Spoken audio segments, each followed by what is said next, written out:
What's going on, ladies and gents, boys and girls, guardians of all ages? Joker back again once again, and today, people, today we are talking about GM Nightfalls and leveling and endgame rewards in Destiny in general. But before we get into it, this video is sponsored by me. Yes, me. And all I ask is if you like the video, remember to leave a like or subscribe, or feel free to donate to my Patreon if you're feeling particularly generous. We also have Butt Joker t-shirts. All the links will be in the description below. So I guess we should start as is proper with Bungie talking about GM Nightfalls and the quote-unquote new rewards coming with them. Ambition and Birthright enter the chat. Grandmaster Nightfalls are returning next week, bringing some of our most challenging PvE content back into the mix. Here's your next shot to finish up your Conqueror title or even Gilded Guardian. You can do it. And earn some awesome loot. Speaking of loot, we wanted to give you a preview of the adept weapons you can earn this season. Introducing for the first time as an adept weapon, the Militia's Birthright and Mindbender's Ambition. There's also no preview of the weapon, so I'm guessing telling us what we already knew, because Mindbenders and Birthright have been part of the loot pool for the entirety of the season, is the preview? Weird flex, but okay. So many of you might be excited for the return of Mindbender's Ambition, but don't get too excited. Mindbender's is back, but it has been significantly nerfed. So not only can you no longer get the curated roll with opening shot, but perks like slide shot and quick draw have been removed. So best case scenario, your damage fall off starts at 5.8 meters.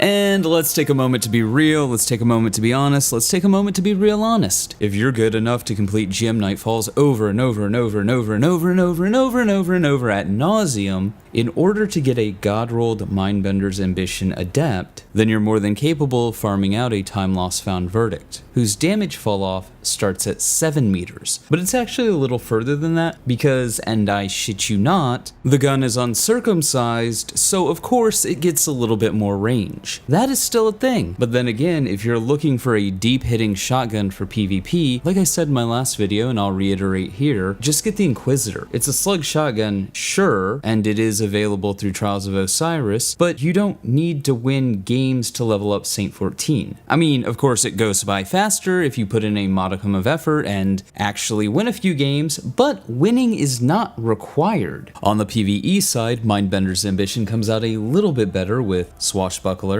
Incandescent, and 1-2 Punch, but I mean, Swashbuckler and 1-2 Punch are pretty common on shotguns, so Incandescent is really all you're getting, and it's a pellet shotgun in PvE. Militia's Birthright is kinda meh to me personally, though admittedly I've never been that enthusiastic about breach grenade launchers, and going over to Destiny 2 Gunsmith and looking over Militia's Birthright, nothing screams, you absolutely, positively must own this. More so when Pardon Our Dust exists, and is craftable, and has enhanced Vorpal, and enhanced Ambitious Assassin. Oh, and did I mention you can craft it? Meaning you don't have to grind GM Nightfalls over and over and over and over and over and over again at nauseum, hoping RNG blesses you. So yeah, these weapons are nothing special, and now the question becomes, why would I bother with going through all the work of grinding out and gearing up to level 1595 and suffering through grinding through GM Nightfall after GM Nightfall for weapons that are not only tied to RNG, but nowhere near as good as the weapons that I'm already using to get these new weapons. On top of that, if you can already do the prerequisite grind to get to 1590 and suffer through GM Nightfalls, then why can't you farm a Time Loss Found Verdict or the easier to get Inquisitor? That's where I would be spending my time. See, this is the problem with Destiny 2 Endgame's rewards. Here's Anaya Saluna, a fairly decent roll. Many would argue it's a god roll. I had to grind a lot of Grass of Avarice to get it. And here's a god rolled Austringer, which is statistically better. Now, while I'm a madman and grinded it out 2 days after release via chest farming, all you really had to do to get a god-rolled Austringer was show up and play an hour a week at reset for 2 months. Do your story mission, acquire currencies, and passively progress to acquiring one of the best hand cannons in the game. And this is before we talk about other, meta, easy to obtain hand cannons like Ace of Spades or Crimson. But Joker, those are exotics! Well, thank you, Captain Obvious, for pointing out the fucking apparent. And And Destiny 2 has become a game that actively disincentivizes playing its own endgame. There are so many easier avenues to get better loot, and in a loot-based MMO, not having the best gear in the endgame kinda sorta makes the endgame pointless. But do you want to know what the worst part about all of this GM Nightfall BS? The rewards are either outdated or outclassed. Fine, fair enough, shit happens. Metas come, metas go. And Bungie has never been the quickest at updating loot pools, more so when the loot pools in question are tied to free content. To play the GM Nightfall this season, you have to be 1590, and the armor cap is 1580. So not only do you have to reach the pinnacle cap, but you have to grind out 15 more artifact levels on top of that. So here you are grinding through the exact same content that you've been grinding through for years just so you can get to an arbitrary power level, and it is entirely arbitrary, so you can play GM Nightfalls. Now, GM Nightfalls have a contest mode like modifier, which means you'll always be under leveled, so why do I have to grind to 1595 when I'm always going to be under leveled no matter what I do? So let me get this right. Somehow, someway, through some Herculean leap in logic that us mere mortals will never comprehend, someone at Bungie thought it was a great idea to make the player base grind out old content so they can grind out more old content so that they can play a game mode that is nothing but old content and artificial difficulty for RNG loot that's nowhere near as good as loot easily obtainable through other aspects of the game. So other than getting a title, which doesn't matter, what exactly is the point of playing a GM Nightfall? I mean, personally speaking, I don't care about titles because titles aren't given out for like doing cool things. No, it's for doing a bunch of grindy bullshit. Okay, I guess, fine. When I see a Conqueror title, I don't think, oh, cool, that guy has completed some really difficult challenge. I think, yikes, you wasted a lot of time for nothing.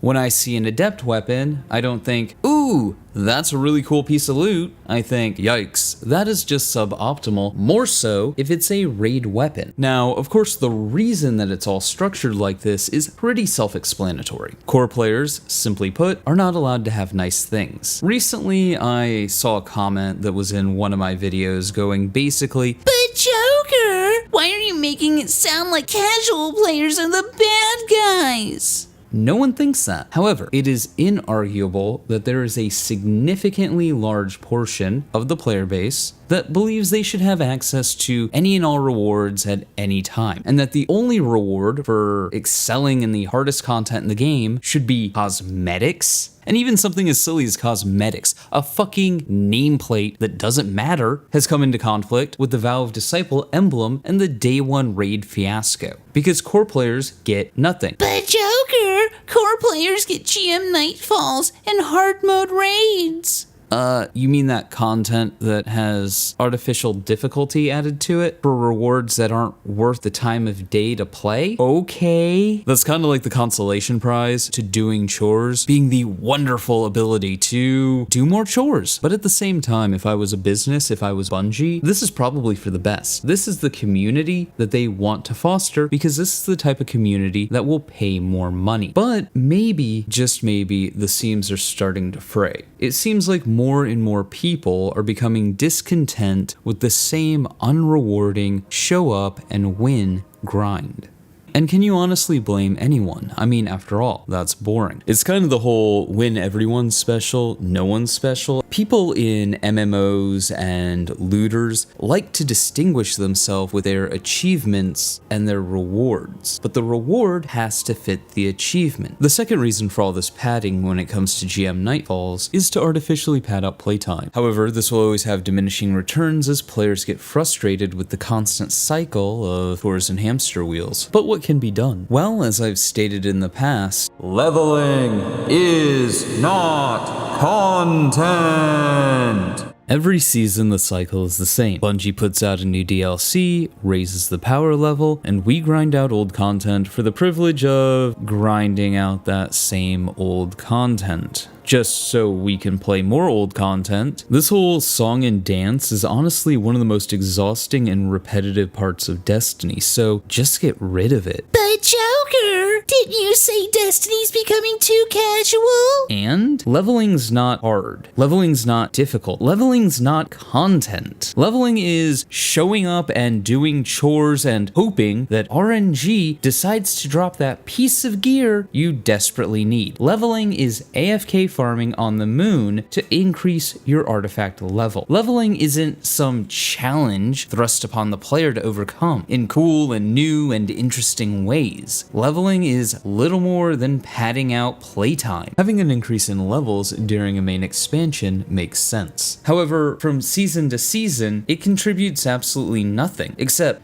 to maybe player burnout. If leveling must stay, then remove the RNG aspect of it and take leveling to a milestone system where players level up by progressing naturally through the season and the story. On top of that, Bungie needs to revamp adept weapons across the board. People who play some of the hardest content in the game shouldn't get worse loot than what they're using to clear some of the hardest content in the game. And nothing is more insulting than the sheer and utter waste of fucking time it is to grind old content so you can play old content so you can get worse weapons than you already have. It's an insult. The gear and reward should be proportional to the completion of the activity. It's really disappointing to get nothing for your effort. Destiny is a loot-based MMO, or at least that's what Bungie tells us. And the endgame of loot-based games lives or dies based on the quality of the rewards available for playing that hard content. If the rewards tied to endgame do not respect players' time and investment, then the bulk of the player base is simply not going to play it, which is not good for the game because it shows Bungie that people are less interested in harder content.